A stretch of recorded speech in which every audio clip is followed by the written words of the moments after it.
안녕하세요, 구독자 여러분. 저는 65세 김영희입니다.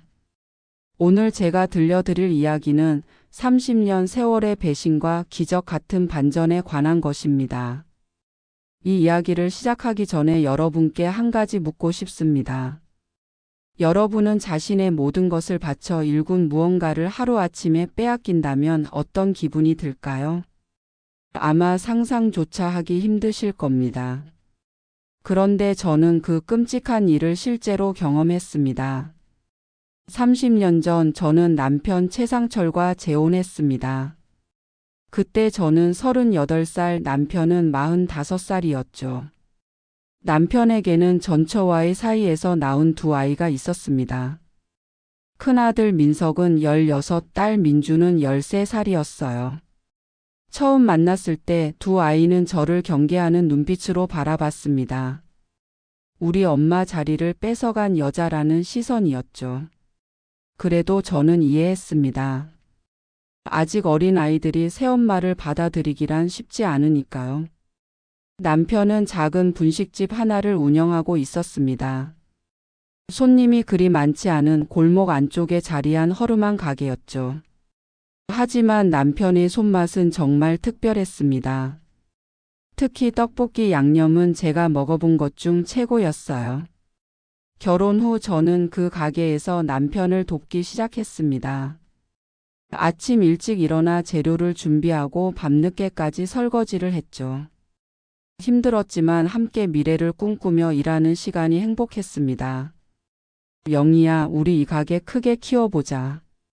나중에는 체인점도 내고 우리 브랜드를 만들자. 남편의 이 말에 저는 가슴이 뛰었습니다. 그때부터 저희는 한 푼 두 푼 모아 2년 후 더 넓은 상가로 이전했습니다. 거기서 채간의 떡볶이라는 간판을 처음 걸었죠. 저는 그 간판을 보며 눈물을 흘렸습니다. 우리의 꿈이 한 걸음 더 가까워진 것 같았거든요. 그때 민석이는 대학생, 민주는 고등학생이었습니다. 두 아이도 주말이면 가게에서 일을 도왔어요. 처음에는 마지못해 하던 아이들도 점차 가족 사업에 애착을 갖게 되었죠. 특히 민석이는 경영학을 전공하며 가게 운영에 새로운 아이디어를 많이 제안했습니다. 민주도 디자인을 공부하며 가게 인테리어와 메뉴판을 바꿨고요. 그렇게 우리는 진짜 가족이 되어 갔습니다. 10년 후 채간의 떡볶이는 서울에만 5개 점포를 가진 작은 프랜차이즈로 성장했습니다. 저는 본사에서 모든 점포의 식자재 관리와 레시피 표준화를 담당했고, 남편은 전체 경영을, 민석이는 마케팅을, 민주는 매장 디자인을 맡았죠. 직원도 10명이 넘었습니다. 가족 모두가 함께 일군 사업이었습니다. 제가 어떻게 이 사업에 헌신했는지 아세요? 30년 동안 단 하루도 쉬지 않았습니다. 명절에도 아플 때도 가게에 나갔죠. 새벽 4시에 일어나 시장에 가서 가장 신선한 재료를 고르고 밤 11시가 되어서야 집에 돌아오는 날이 부지기수였습니다. 제 손은 양념과 뜨거운 물에 데어 거칠어졌고 허리는 오래 서 있어 굽었습니다. 하지만 저는 행복했어요. 우리 가족이 함께 일구는 사업이었으니까요. 영희야, 너 없었으면 이 사업 여기까지 못 왔을 거야. 넌 정말 대단한 여자야. 남편은 종종 제게 이렇게 말하며 등을 두드려 주었습니다. 그럴 때마다 모든 고생이 눈 녹듯 사라졌죠. 민석이와 민주도 우리 엄마는 슈퍼우먼이라며 저를 자랑스러워했습니다. 전처의 아이들이었지만 저에게는 그저 소중한 제 자식들이었어요. 이렇게 우리는 30년 동안 채간의 떡볶이를 전국에 10개 점포를 가진 중견 프랜차이즈로 키워냈습니다.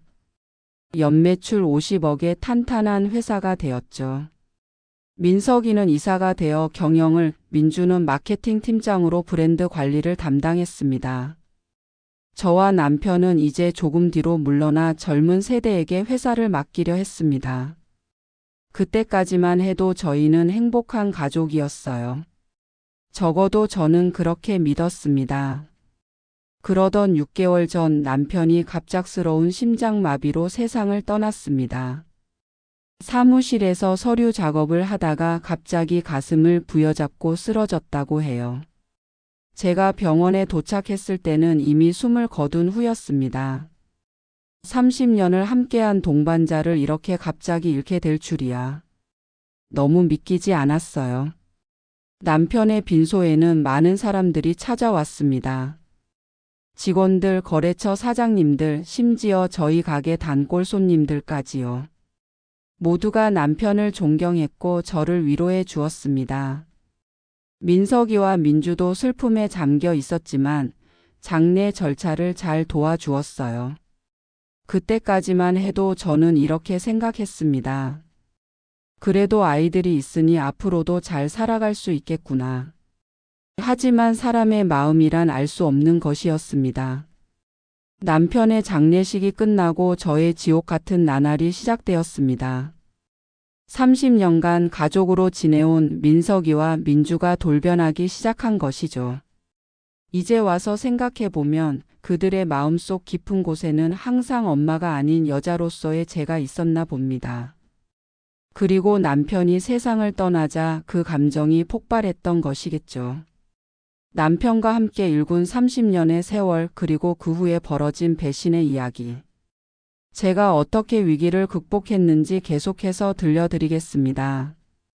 남편의 장례식이 끝난 그날 저는 혼자 남겨진 침대에 누워 밤새 울었습니다. 30년을 함께했던 사람이 갑자기 사라졌다는 현실이 받아들여지지 않았어요. 다음 날 아침 눈이 퉁퉁 부은 채로 사무실에 나갔습니다. 평소처럼 일하는 것만이 이 슬픔을 이겨낼 수 있는 방법이라 생각했거든요. 어머니, 오늘은 쉬세요. 무리하지 마시고요. 사무실에 들어서자 민석이가 제 어깨를 토닥였습니다. 평소 같으면 고마운 배려였겠지만 그날따라 민석의 눈빛이 낯설게 느껴졌습니다. 제가 이사회 자리에 앉으려 하자 민석이 슬쩍 말했습니다.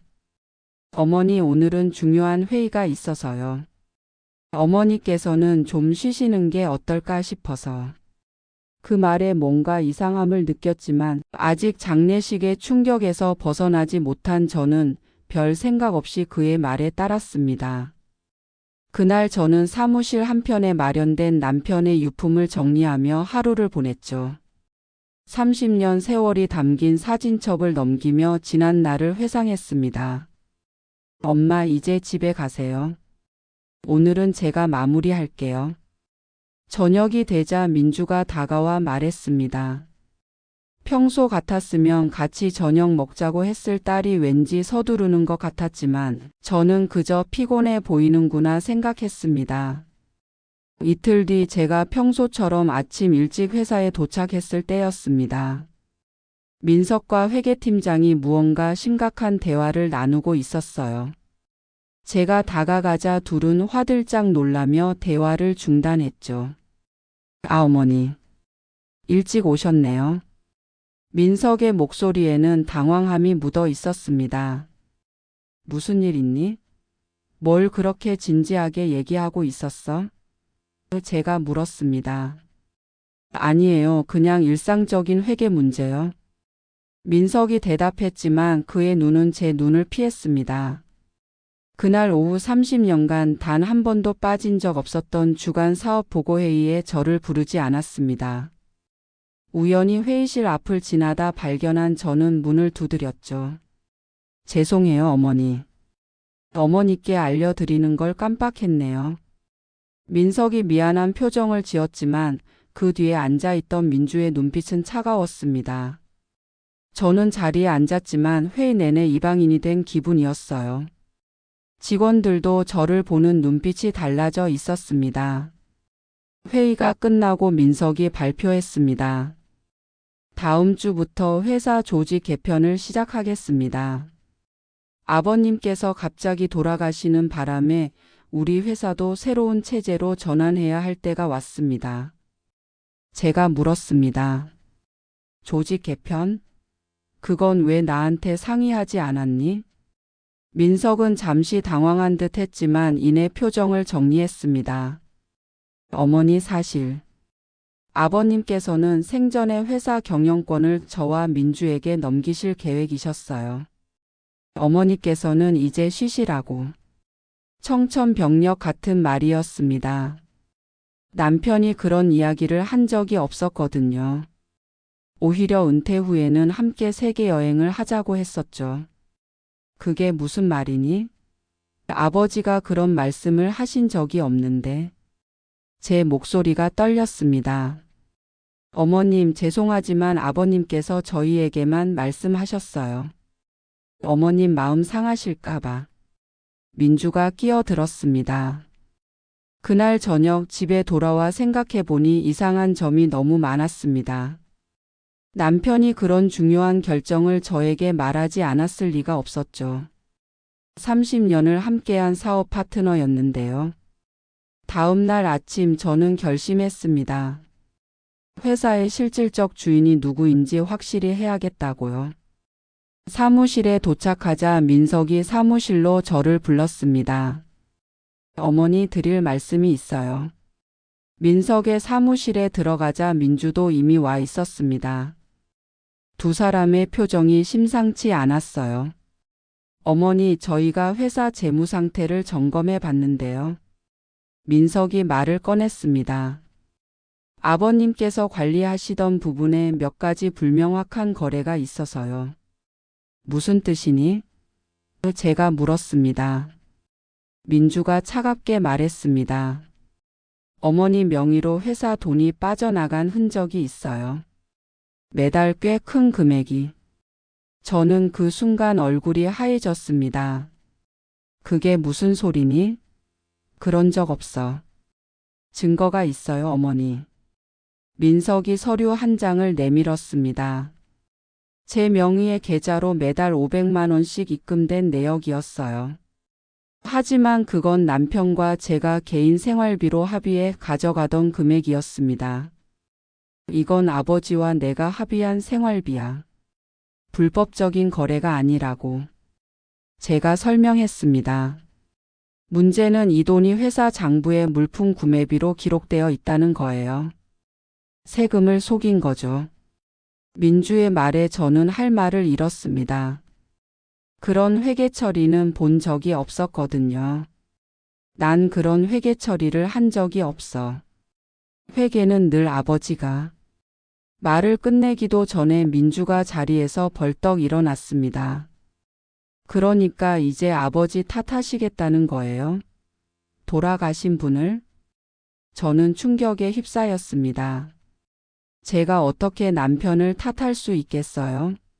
하지만 두 아이의 얼굴은 이미 판결을 내린 판사처럼 굳어 있었습니다. 민석이 차분하게 말했습니다.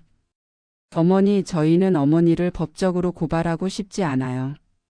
그러니 조용히 회사에서 물러나 주세요. 퇴직금은 드리겠습니다만. 잠깐, 이게 대체 무슨 소리니? 내가 30년 동안 일궈온 회사에서 물러나라고? 저는 분노로 몸을 떨었습니다. 어머니, 현실을 직시하세요. 이 회사는 법적으로 저희 아버지 것이었고 이제는 저희의 것입니다.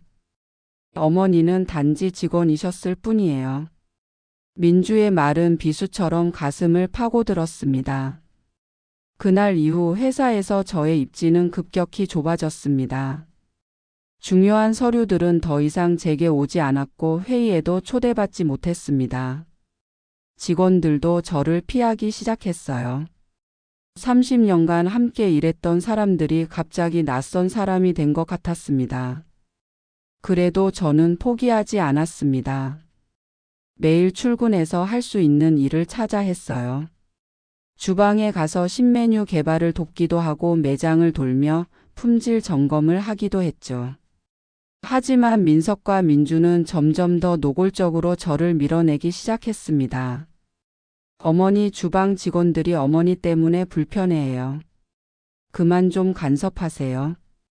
민주가 어느 날 직접 말했습니다. 30년 동안 내가 개발한 레시피인데 내가 왜 간섭이 돼? 제가 반문했습니다. 이제는 회사 소유의 레시피예요. 어머니 개인의 것이 아니라고요. 민주의 말에 저는 가슴이 찢어지는 것 같았습니다. 한 달이 지나자 두 아이는 더 노골적으로 나왔습니다. 제 사무실을 창고로 변경한다며 짐을 빼라고 했죠. 저는 울면서 짐을 정리했습니다. 30년 세월이 담긴 사진들, 상장들, 기념품들. 한 박스 한 박스 싸면서 가슴이 찢어지는 것 같았어요. 어느 날 민석이 제게 서류 한 장을 내밀었습니다. 어머니, 이건 퇴직 합의서예요. 사인해 주시면 퇴직금을 바로 입금해 드릴게요. 저는 그 서류를 받아들고 한참을 바라봤습니다. 제 눈에 눈물이 고였죠. 이게 내가 30년 동안 엄마라고 불렀던 사람에게 할 수 있는 짓이니? 제 목소리가 떨렸습니다.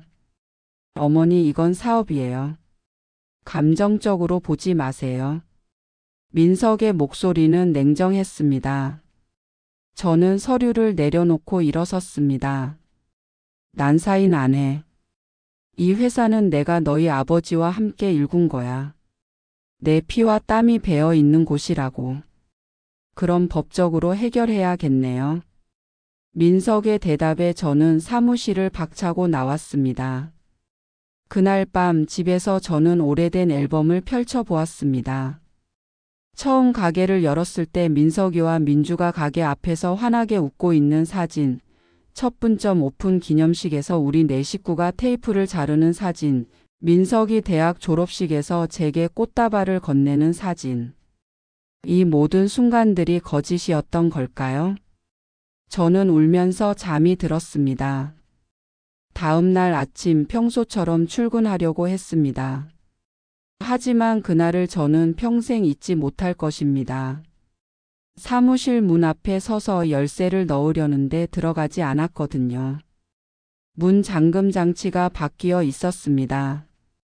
사무실 문 앞에 멍하니 서 있던 저는 열쇠가 들어가지 않는 현실을 도저히 받아들일 수 없었습니다. 문고리를 붙잡고 있던 제 손이 떨리기 시작했어요. 30년을 일해온 회사, 제 청춘과 열정을 바친 이곳에서 이런 대접을 받을 줄은 꿈에도 몰랐습니다. 문을 몇 번이고 흔들어 봤지만 꿈쩍도 하지 않았습니다. 바뀐 자물쇠는 차갑게 빛나며 저를 비웃는 것 같았어요. 복도에 혼자 서서 눈물을 삼키고 있는데 누군가 제 어깨를 살짝 두드렸습니다. 사모님.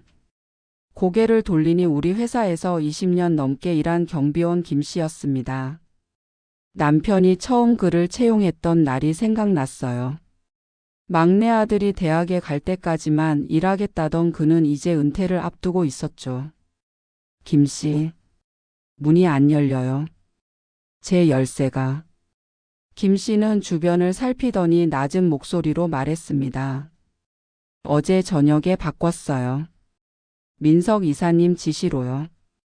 가슴이 철렁 내려앉았습니다. 그럼 이건 실수가 아니었던 거예요. 의도적으로 저를 회사에서 쫓아내려는 계획이었던 겁니다. 제 다리가 후들거려 벽에 기대야 했어요. 사모님, 이러시면 안 돼요. 김 씨가 안타까운 얼굴로 속삭였습니다.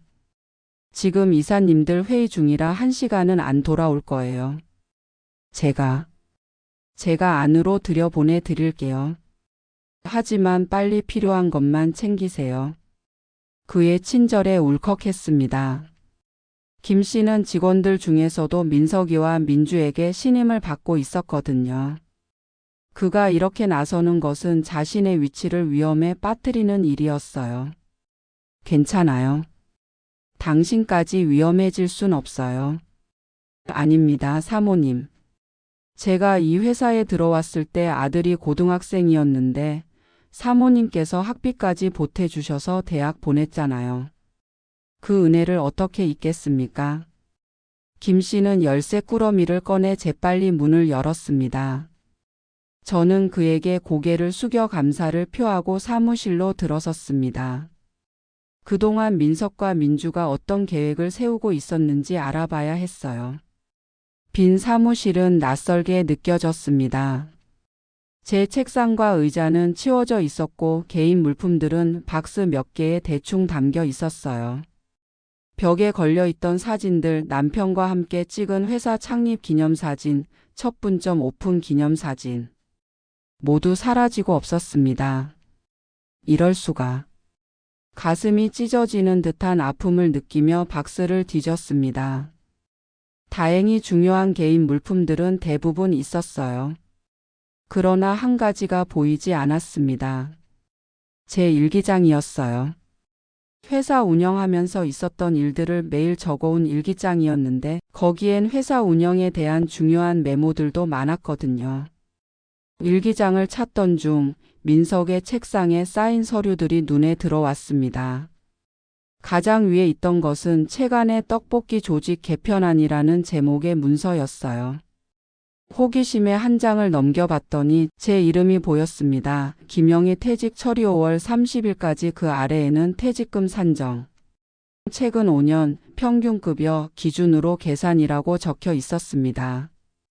저는 30년을 일했는데 최근 5년만 계산한다고요? 명백한 부당 대우였습니다. 하지만 더 충격적인 내용이 있었어요. 기존 레시피 개정 식자재 단가 절감 20% 목표. 30년간 지켜온 레시피를 바꾸겠다는 거였어요. 그것도 품질이 아니라 단가 절감을 위해서. 남편이 그토록 자랑스러워했던 채간의 떡볶이의 맛을 망치겠다는 계획이었습니다. 그 순간 저는 깨달았어요. 이 아이들은 우리가 평생 일궈온 사업의 가치를 전혀 모르고 있다는 것을. 더 깊이 파고들자 더 충격적인 문서를 발견했습니다. 채간의 떡볶이 매각 계획 아니었어요. 대기업 식품 프랜차이즈와의 인수협상을 진행 중이란 내용이었습니다. 매각가는 200억, 민석과 민주는 각각 5년간 고문직으로 연봉 1억씩 보장받는 조건이었죠. 세상이 무너지는 것 같았습니다. 30년간 가족의 이름으로 키워온 브랜드를 돈과 바꾸겠다는 거였어요. 남편은 항상 우리 브랜드는 팔지 않는다. 가족의 혼이 담긴 것이니까. 라고 했었는데 그가 떠나자마자 아이들은 그 약속을 저버리려 하고 있었습니다. 그때 문득 한 가지 생각이 스쳤습니다. 남편의 책상 서랍. 그는 중요한 서류들을 항상 자신의 책상 서랍에 보관했었어요. 그 서랍은 특별한 열쇠로만 열 수 있는 것이었죠. 남편이 세상을 떠난 후 그 열쇠는 제가 가지고 있었습니다. 남편의 책상으로 서둘러 가서 열쇠로 서랍을 열었습니다. 다행히 아직 민석과 민주는 이 서랍을 열지 못한 것 같았어요. 서랍 안에는 여러 서류 뭉치와 함께 봉투 하나가 있었습니다. 봉투 앞면에는 제 이름이 적혀 있었어요. 남편의 필체였습니다. 떨리는 손으로 봉투를 집어들었습니다. 이게 뭐지? 남편이 저에게 남긴 것이 있었던 건가요? 봉투를 열려는 순간 복도에서 발소리가 들렸습니다. 누군가 사무실로 오고 있었어요. 급하게 봉투를 가방에 넣고 서랍을 닫았습니다. 발소리는 점점 가까워졌고 저는 어디에 숨어야 할지 몰라 당황했습니다. 그때 김 씨가 문을 살짝 열고 고개를 내밀었어요. 사모님, 민석 이사님이 돌아오고 있어요. 빨리 나가셔야 해요. 저는 곧바로 책상 위에 있던 박스를 하나 집어들고 김 씨를 따라 나갔습니다. 복도를 빠르게 지나 비상계단으로 나가는데 엘리베이터 앞에서 민석과 마주칠 뻔했어요. 다행히 그는 휴대폰에 열중해 저를 보지 못했습니다. 건물 밖으로 나오자 김 씨가 작은 목소리로 말했습니다. 사모님, 이제 어떻게 하실 거예요? 저는 그를 바라보며 담담하게 대답했습니다. 모르겠어요, 김 씨. 하지만 포기하진 않을 거예요. 30년을 바친 이 회사를 그렇게 쉽게 빼앗길 순 없어요. 돕고 싶은데 제 처지가. 김 씨의 목소리에는 안타까움이 묻어 있었습니다. 충분히 도와주셨어요. 정말 고마워요. 이제 들어가세요. 의심받지 않게. 김 씨가 떠난 후 저는 근처 카페로 향했습니다. 이제 봉투 안에 무엇이 있는지 확인해야 했어요. 조용한 구석 자리에 앉아 떨리는 손으로 봉투를 열었습니다. 봉투 안에는 두 가지가 들어 있었습니다.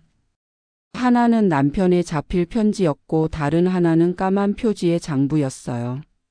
먼저 편지를 펼쳤습니다. 영희에게 만약 내가 이 편지를 읽고 있다면 나는 이미 세상을 떠났을 거야. 미안하다. 너와 함께 더 오래 있고 싶었는데. 하지만 내 건강이 그리 길게 허락하지 않을 것 같아 의사는 내게 6개월을 주었어. 하지만 너에게 말하지 않았지. 내가 걱정할까봐. 그리고 더 중요한 건 내가 떠난 후에 일어날 일들 때문이야. 영희야, 너는 나와 함께 30년을 일하며 채간의 떡볶이를 키웠어. 내 피와 땀이 이 회사의 모든 곳에 배어 있어. 그런데 내가 걱정하는 건 내가 떠난 후 민석이와 민주가 어떻게 나올지야. 그 아이들이 너에게 어떻게 할지. 난 항상 그들에게 너를 존중하라고 가르쳤지만 솔직히 두렵다. 전처의 자식들이 계모를 온전히 받아들이는 것이 얼마나 어려운지 알아. 특히 재산이 걸린 문제라면. 그래서 내가 몰래 준비해 둔 것이 있어. 이 장부를 봐. 여기엔 회사의 진짜 주주 명단과 지분 내역이 나와 있어. 법적으로 회사의 주인은 누구인지 말이야. 편지를 읽다가 눈물이 왈칵 쏟아졌습니다. 남편은 알고 있었던 거예요. 자신이 떠난 후 제게 닥칠 어려움을, 그리고 그걸 막기 위해 준비를 해두었던 거였어요. 떨리는 손으로 장부를 펼쳤습니다. 거기엔 놀라운 사실이 적혀 있었어요. 채간의 떡볶이 주식회사 지분 현황 김영희 80%, 최민석 10%, 최민주 10%. 저는 자리에서 벌떡 일어날 뻔했습니다. 제가 회사의 대주주였다고요? 어떻게 이런 일이? 장부를 더 넘기자 상세한 설명이 있었습니다. 2010년부터 단계적으로 지분 이전. 김영희 명의로 매년 5%씩 이전 완료. 최종 이전 완료일 2023년 8월 15일. 남편은 자신의 죽음을 예감하고 미리 회사 지분을 제 명의로 옮겨 놓았던 거였어요. 그것도 한 번에 하지 않고 세금 문제 없이 조금씩 합법적으로 진행했던 겁니다. 장부에는 또 다른 페이지가 있었습니다. 채간의 떡볶이 주요 거래처 계약 정보였어요. 여기에는 우리 회사의 모든 거래처와의 계약 내용, 담당자 연락처, 심지어 특별 조건들까지 상세히 기록되어 있었습니다. 이건 사업을 운영하는 데 필수적인 정보들이었어요. 마지막 페이지에는 짧은 메모가 적혀 있었습니다. 영희야, 이 정보들이 내 무기야. 민석이와 민주가 널 회사에서 쫓아내려 한다면 이걸 활용해. 넌 회사의 합법적인 대주주야. 그 누구도 널 쫓아낼 수 없어. 그리고 필요하다면 변호사 박정환을 찾아가. 그는 이 모든 과정을 알고 있고 내가 필요한 법적 조치를 취할 수 있도록 도울 거야. 그의 연락처는 장부 마지막에 있어. 영희야, 30년 동안 고마웠어. 넌 내 인생의 가장 큰 축복이었어. 사랑해. 남편의 마지막 말에 저는 카페 구석에서 소리내어 울었습니다. 슬픔과 감동 그리고 안도감이 한꺼번에 밀려왔어요. 남편은 떠나면서도 저를 지켜주려 했던 거였습니다. 눈물을 닦으며 깊은 숨을 들이마셨습니다. 이제 어떻게 해야 할지 알았어요. 제 회사를 되찾을 때가 온 것입니다. 남편이 남긴 마지막 선물, 그 비밀장부를 꼭 쥐고 저는 변호사 사무실로 향했습니다. 변호사 사무실로 향하는 택시 안에서 저는 남편의 장부와 편지를 다시 꺼내 읽었습니다. 마음은 여전히 복잡했지만 한편으론 의지가 생겨났어요. 남편은 저를 버리지 않았습니다. 오히려 끝까지 저를 보호하려 했던 거였어요. 변호사 박정환 씨의 사무실은 강남 한복판에 있었습니다. 고급스러운 빌딩을 보니 역시 남편답다는 생각이 들었어요. 만일의 사태에 대비해 최고의 변호사를 선임해둔 거였죠. 김영애 씨이시죠? 기다리고 있었습니다. 비서가 저를 맞이했습니다. 제가 예약도 없이 찾아왔는데 저를 알아보다니 의아했어요. 잠시 후 박정환 변호사와 마주했습니다. 50대 중반으로 보이는 그는 단정한 정장 차림이었고 눈빛이 예리했습니다. 최상철 사장님께서 돌아가시기 전 부인께서 오실 날이 있을 거라고 말씀하셨습니다. 그가 말했습니다. 자리에 앉으시죠. 저는 놀란 눈으로 그를 바라봤습니다. 남편이 언제 6개월 전이었습니다. 사장님의 건강이 악화되기 시작했을 때죠. 그분은 자신의 시간이 얼마 남지 않았다는 것을 알고 계셨어요. 남편이 저에게 병을 숨겼다는 사실이 다시 한번 가슴을 찔렀습니다. 그가 얼마나 많은 고통을 혼자 사겼을지 생각하니 눈물이 나왔어요. 장부는 가지고 오셨나요? 저는 고개를 끄덕이며 가방에서 장부를 꺼냈습니다. 박 변호사는 장부를 훑어보더니 만족스러운 표정을 지었습니다. 모든 것이 법적으로 완벽합니다. 최 사장님은 지난 15년간 단계적으로 회사 지분을 부인 명의로 이전하셨어요. 세금도 모두 합법적으로 납부했고 필요한 서류도 완벽하게 갖춰져 있습니다. 그런데 왜 저는 이 사실을 몰랐죠? 남편이 제게 말한 적이 없었는데. 박 변호사는 잠시 생각하더니 대답했습니다.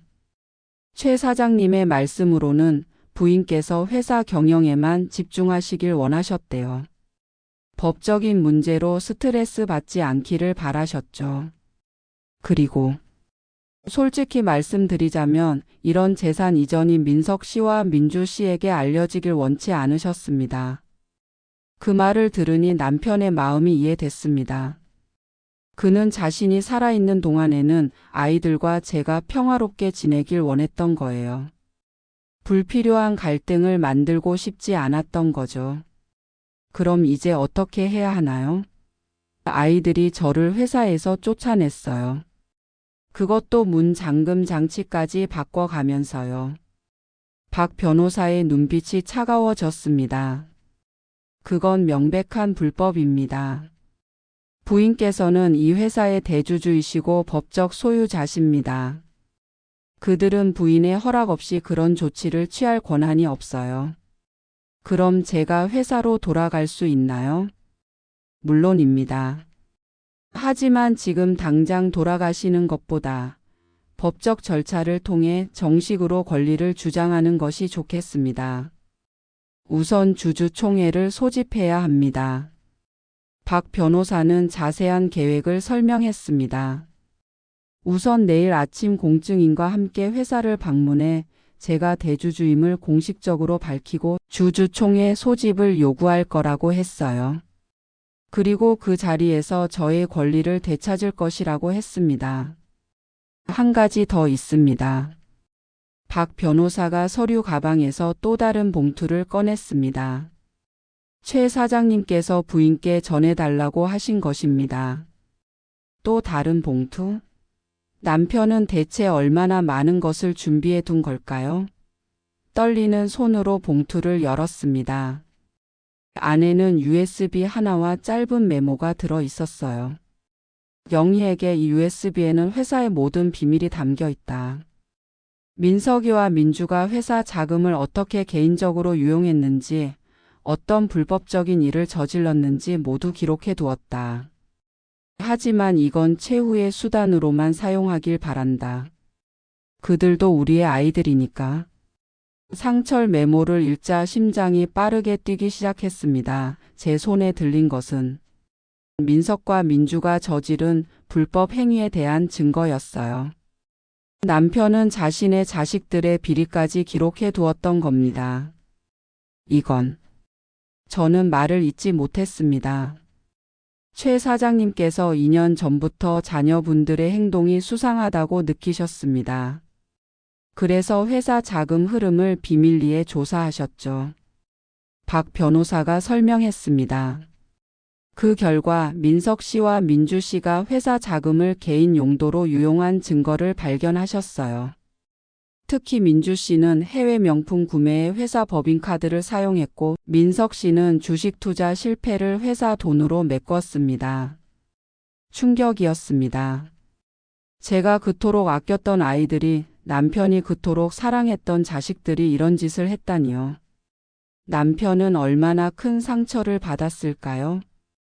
사장님은 마지막까지 자녀분들을 법적으로 고발하길 원치 않으셨습니다. 하지만 그분은 현실적인 분이셨어요.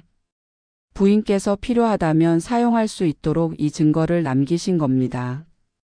저는 USB를 바라보며 깊은 생각에 잠겼습니다. 이것으로 민석과 민주를 완전히 무너뜨릴 수 있었어요.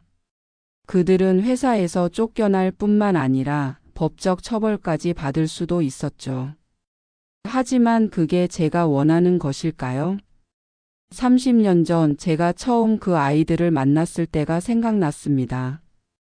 16살 민석이는 어색하게 인사하며 제게 작은 꽃다발을 건넸고 13살 민주는 수줍게 웃으며 제 손을 잡았어요. 그 순수했던 아이들이 이렇게 변할 줄 누가 알았을까요? 이걸 꼭 써야 할까요? 저는 박 변호사에게 물었습니다. 그건 부인의 선택입니다. 법적으로는 이 증거 없이도 회사의 소유권을 주장하실 수 있어요. 하지만 만약 그들이 강하게 저항한다면 이 카드를 사용하실 수도 있겠죠. 고개를 끄덕이며 USB를 가방에 넣었습니다. 이건 정말 최후의 수단으로만 사용할 거예요. 남편의 바람대로요. 그럼 내일 아침 9시에 회사 앞에서 뵙겠습니다. 공증인과 함께요. 박 변호사가 일어서며 말했습니다. 사무실을 나오며 저는 깊은 숨을 들이마셨습니다. 내일은 제 인생의 중요한 전환점이 될 거예요.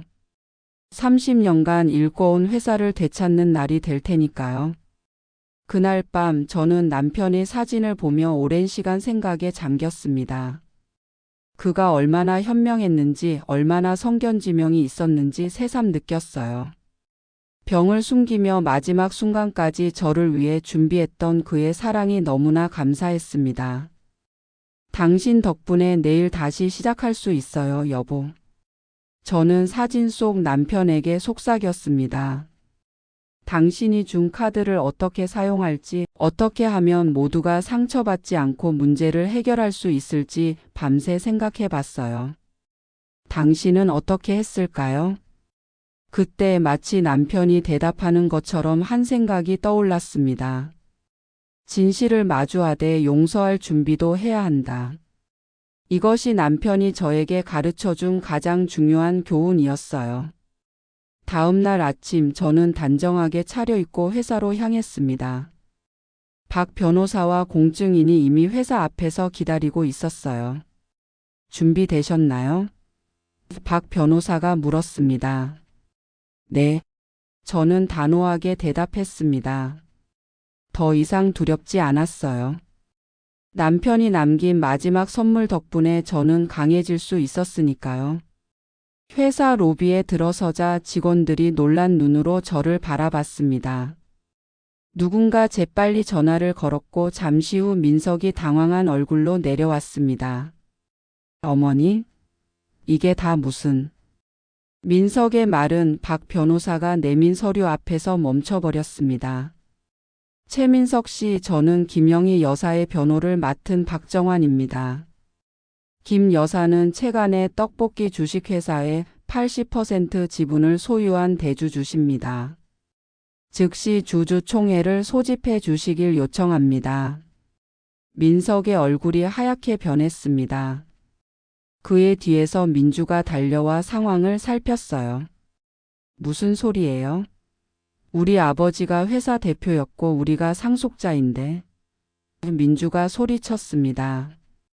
박 변호사는 차분히 장부를 펼쳤습니다.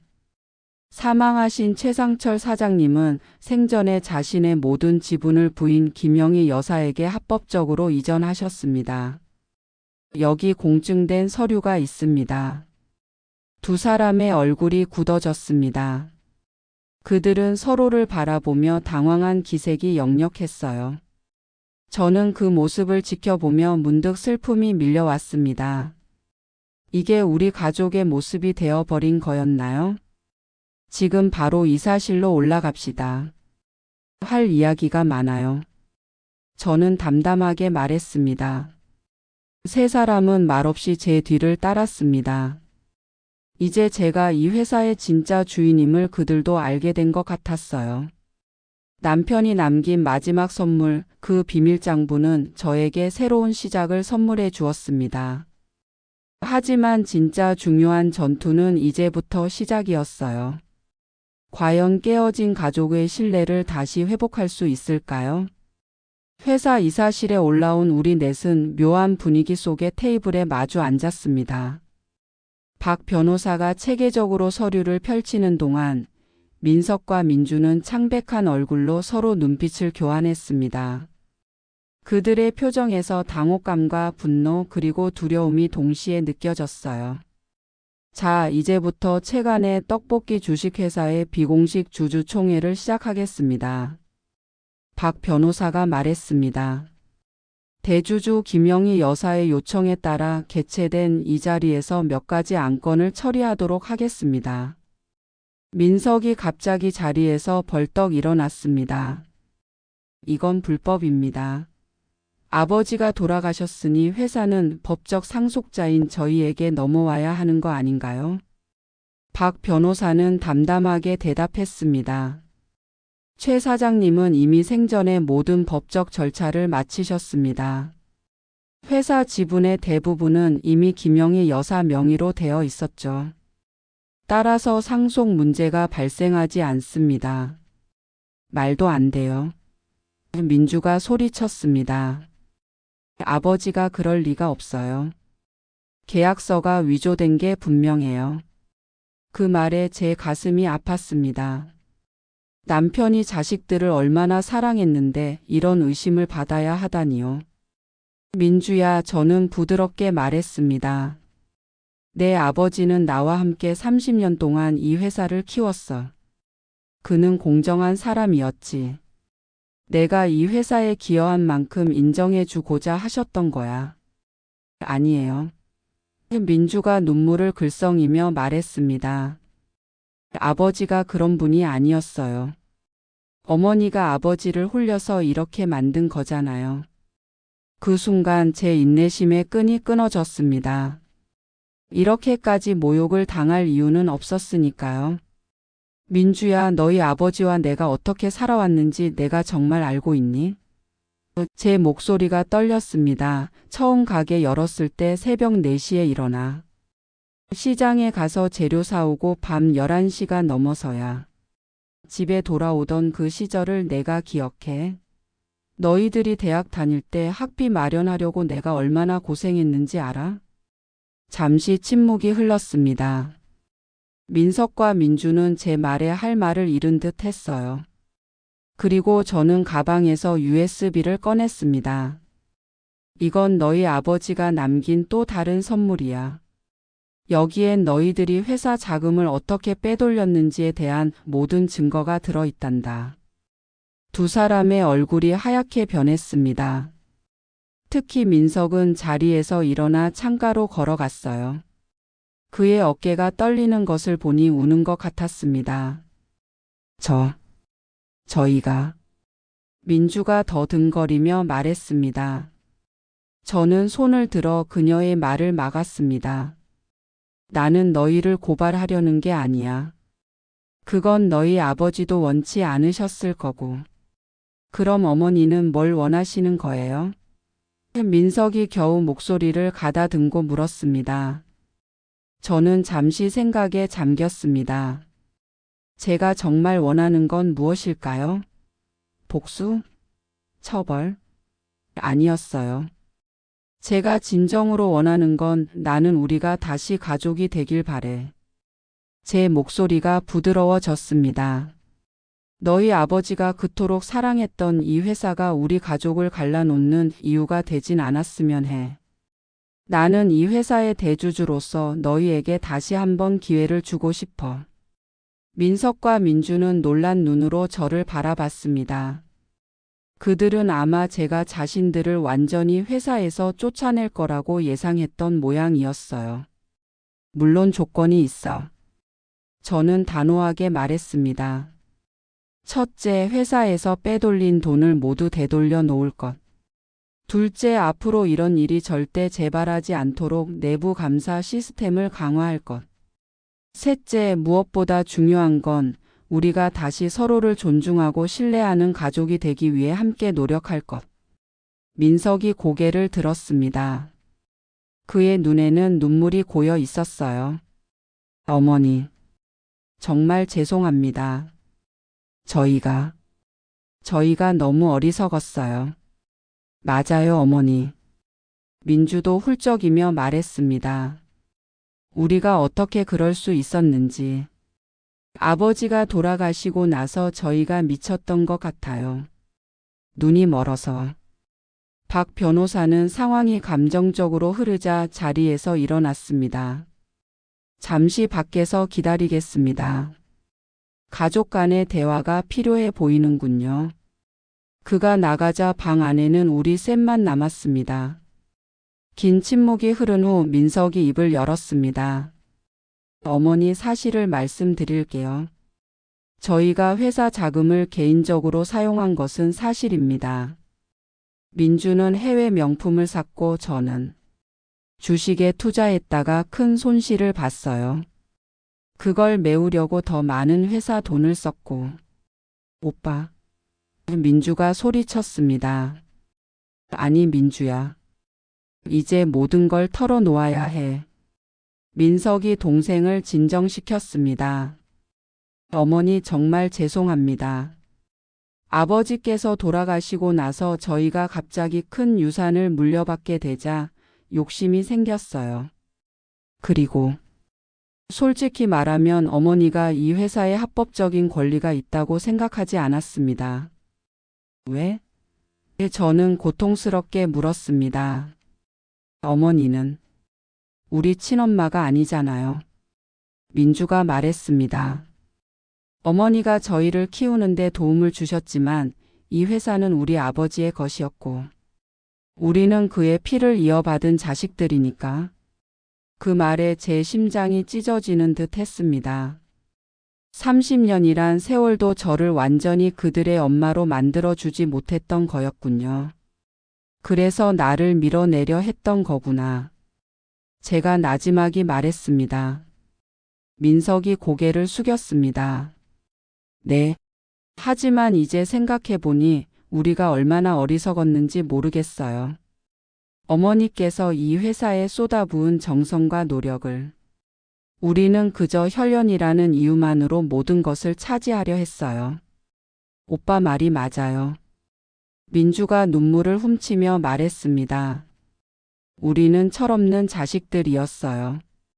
어머니, 용서해 주세요.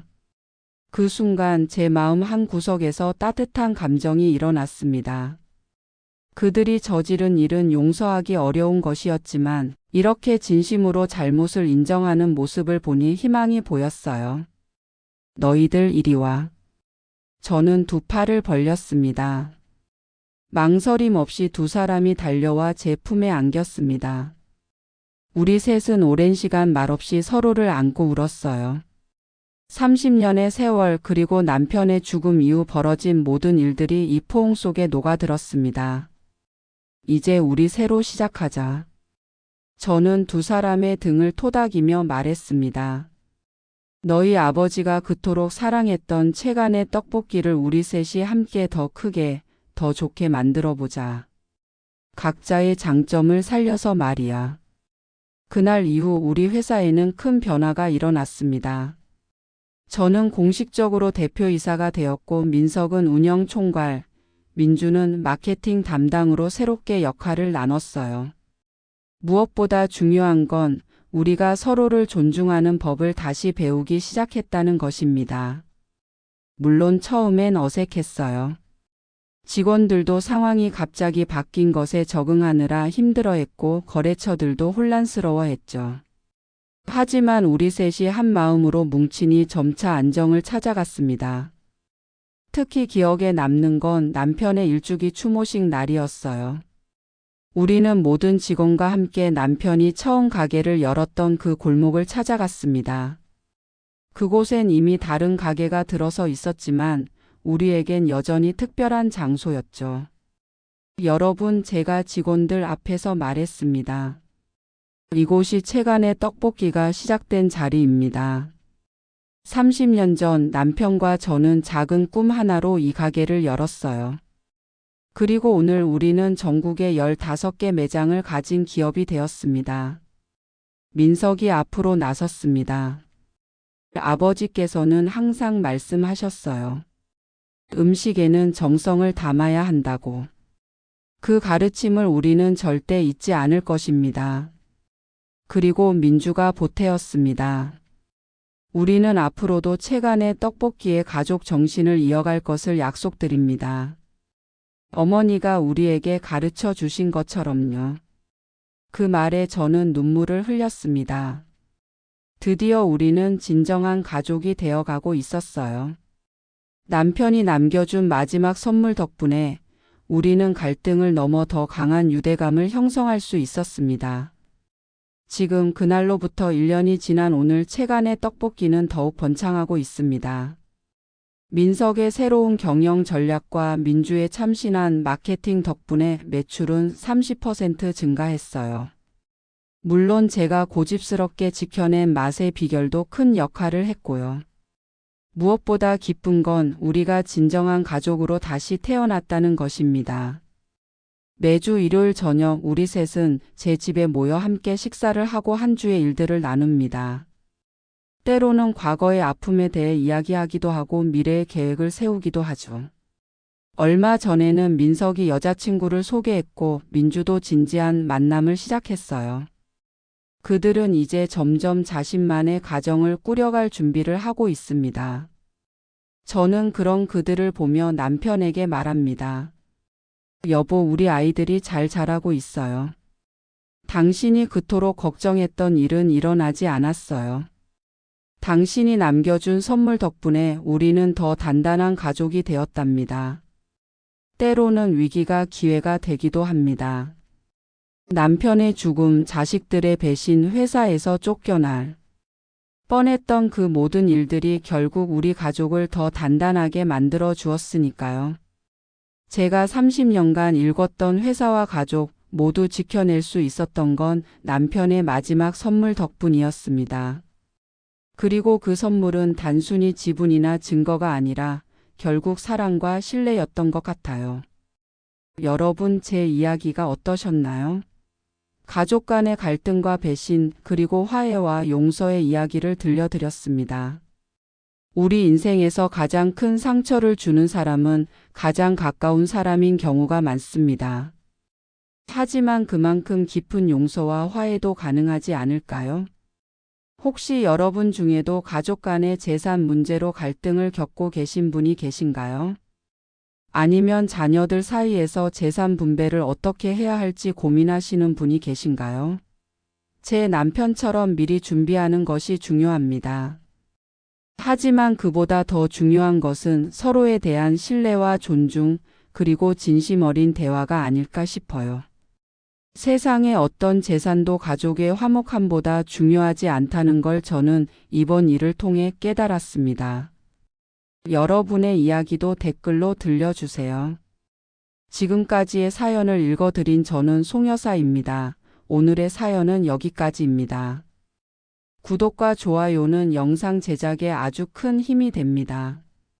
구독과 알람 설정해 두시면 매일 새로운 인생 사연을 배달해 드리겠습니다. 그럼 내일 또 다른 사연으로 찾아뵙겠습니다.